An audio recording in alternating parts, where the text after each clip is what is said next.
First, just want to thank the organizers for putting on such a great conference. So thank you, Daniel. Thank you, Aaron. And the story I want to tell today is really about two revolutions, maybe even three.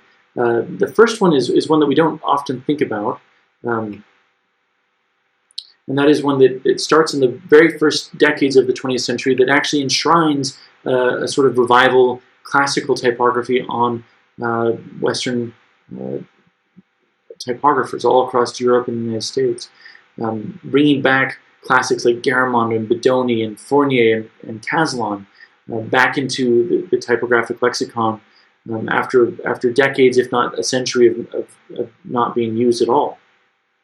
And then, of course, there's a great disruption that happens in the middle of this, in which there's a world war, a pandemic, and then economic disruption that happens due to hyperinflation in Germany and the ripple effects that it has in France, Great Britain, Italy, and the United States, affecting all of their abilities to make good typefaces, such that in some ways we don't have the same amount of typography until the 1925, in which there's a kind of a major outspringing of typography in the 1925 to 1930 era. And in some ways then you can see this era as being a contrast between the revival typefaces and then these new, completely different modernistic typefaces of a few different styles, right? So this one being the kind of really bold ones and maybe the more simple sans serifs.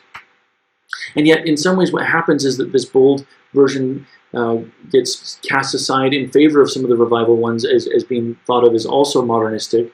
And by the way, just so you know, if you're scoring at home, yes, I know Bedoni can rightly be considered modern.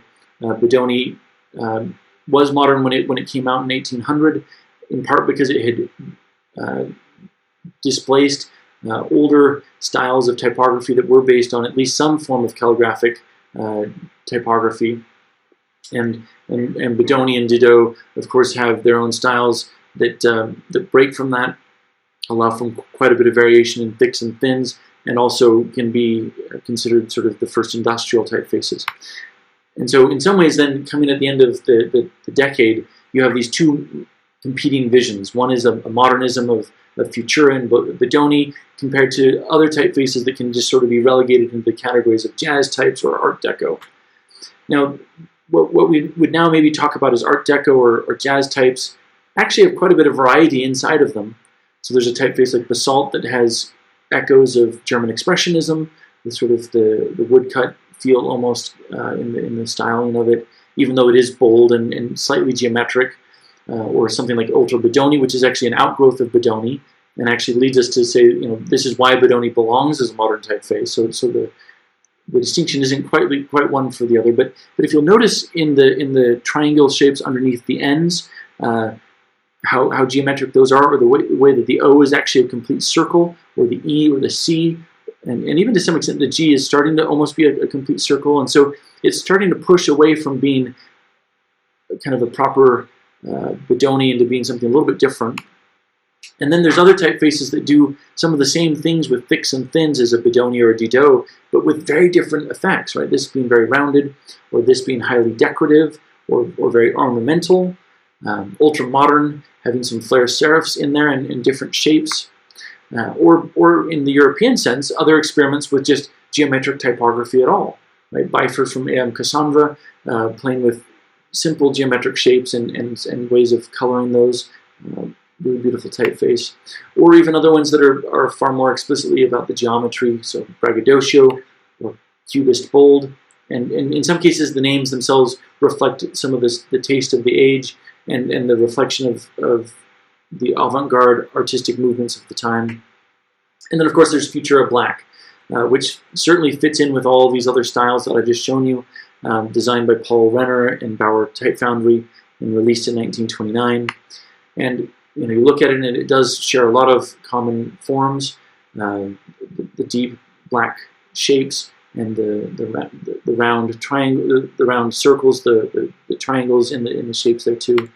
And then it also fits in a large way with the previously released parts of Futura. So in 1929, there was only 4 other styles of Futura. There was a light, a medium, a series of ornaments, and a bold.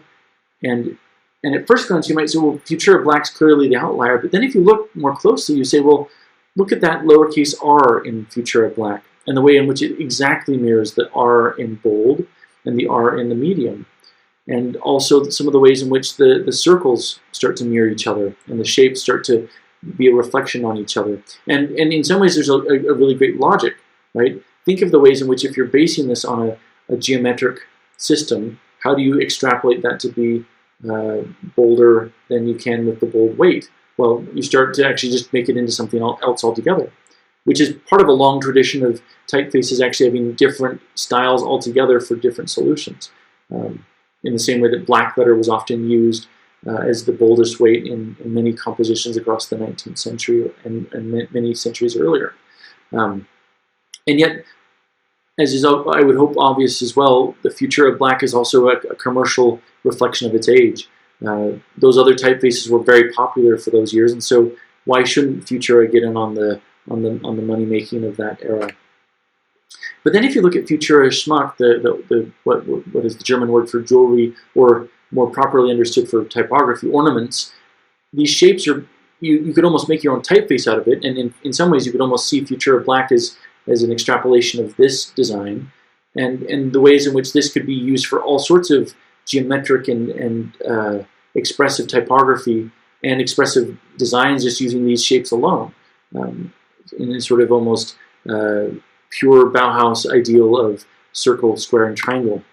And so in some ways Futura Black represents all these threads coming into one, right? The jazz typography and the Bedoni bold, ultra bold trajectory, and then also the sort of Bauhaus experimental trajectory all coming up into one. And yet, in this moment, even though it does represent all these different parts of modernism all kind of rolling up into one, it also is part of a larger Futura family. And the ironic thing is, even though it fits well in terms of many of the designs that get released in this era, by the end of the 20th century, Futura Black is actually the least used of all of these versions of the typeface, with maybe the possible exception of the inline version. But all the other ones are used with quite a bit of abandon, and so many of the designs that have become very famous to us. And so in some ways, what I'm going to show is that they're at the end of this decade, in the 1930s, there was an attempt to kind of cast some of these typefaces as proper modernism and others as sort of jazz typography. So if you look at some of the articles from this era, the inland printer, for example, in some ways epitomizes what was considered good typography among a certain class of designers. Now, these aren't the avant-garde European designers, but these are the workaday American designers from the Midwest. The inland printer had a wide reach across much of America, and all the small print shops across America would have considered this one of the most important publications. And even the design here, with the sort of faux architectural classicism in the title of the page, and then if you look at the article itself, Smith here is describing for the first time jazz as an aspect of typography. There are two distinct styles of typography. One, the loud, black, erratic display jazz. The other, the pleasing, simplified style, harmony. The jazz style is intended to excite you to action and is adaptable to the circus, ballyhoo, and fire sale variety of business. The harmony style is intended to harmonize your thoughts into a well-rounded out decision and is adaptable to anything possessing stability. Now, I hope you realize that this is not a purely rational argument against these jazz types as you might think of them. And in some ways, even in 1920, there wasn't a jazz typography of the typefaces I've just shown you. This is the first sort of salvo of saying we don't want anything that is outside of a certain realm of classicism.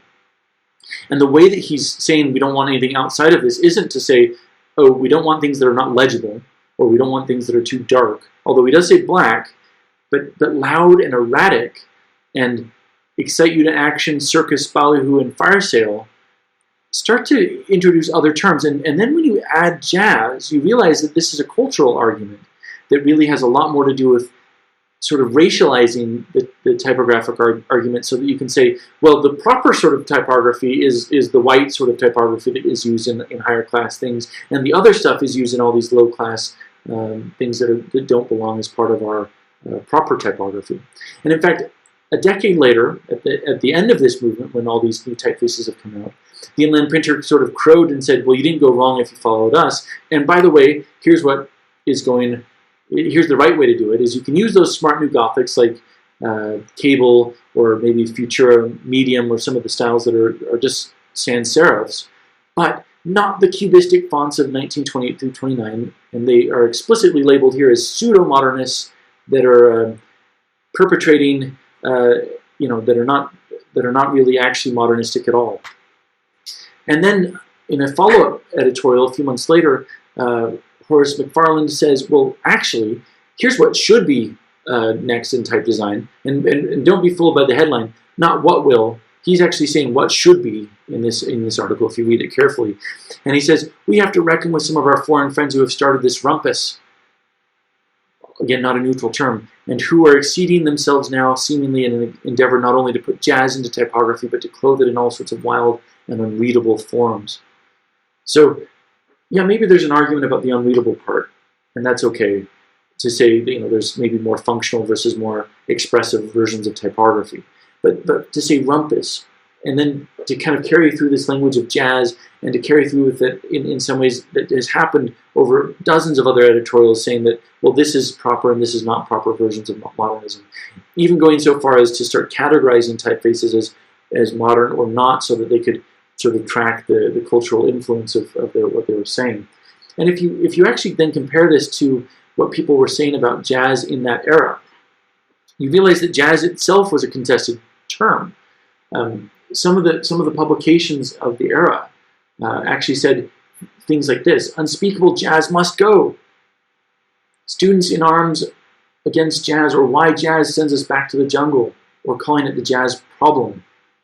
And so in some ways, jazz then became a moniker as something that could be used to denigrate even other art forms, whether it be the music or other things that were being done in the era as explicitly tied to Black or African American artistic creations.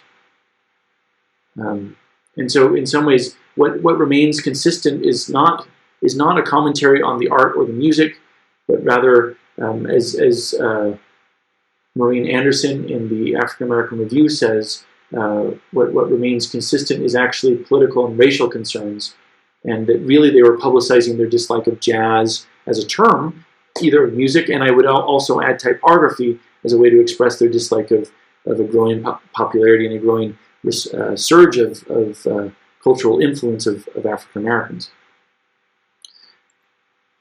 So in some ways you can actually say, well, these other typefaces are considered wrong modernism or pseudo-modernism, and have since been labeled jazz typography or Art Deco, in part because of the way in which racial language was marshaled against them to say these do not belong in the category of modernism, because we want to claim modernism. Modernism is important. We want to be on the side of the new thing, even though these weren't just as new as any of these other designs, instead of the proper sort of rationalized modernism that we've come to accept in our typography of the way that if you line up certain styles of Futura, or certainly even typefaces that have come after in the last 100 years, we have something like Avenir that really does this. So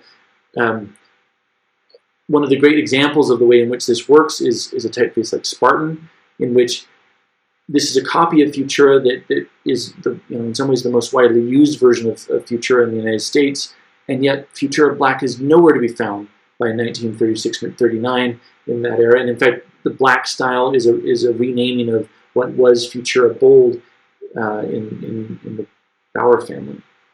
And so there's this sort of shift away from Futura Black in terms of some of the ways in which it's being used. And so you have this proper modernism versus jazz typography. And in contrast, I'd like to say that rather than kind of casting those things as two separate things, that it would be better to view them as two equal but different forms of modernism. That yes, there are forms that needed to evolve into being very functional, others that really were great experiments on form and space and ideas. And so as we look at this, as we think about the way in which we marshal our typographic language, we need to remember that we don't want to exclude unnecessarily, and we certainly don't want to use racialized language to exclude new forms that are emerging. And so with that, thank you for listening to my talk, and I look forward to the Q&A.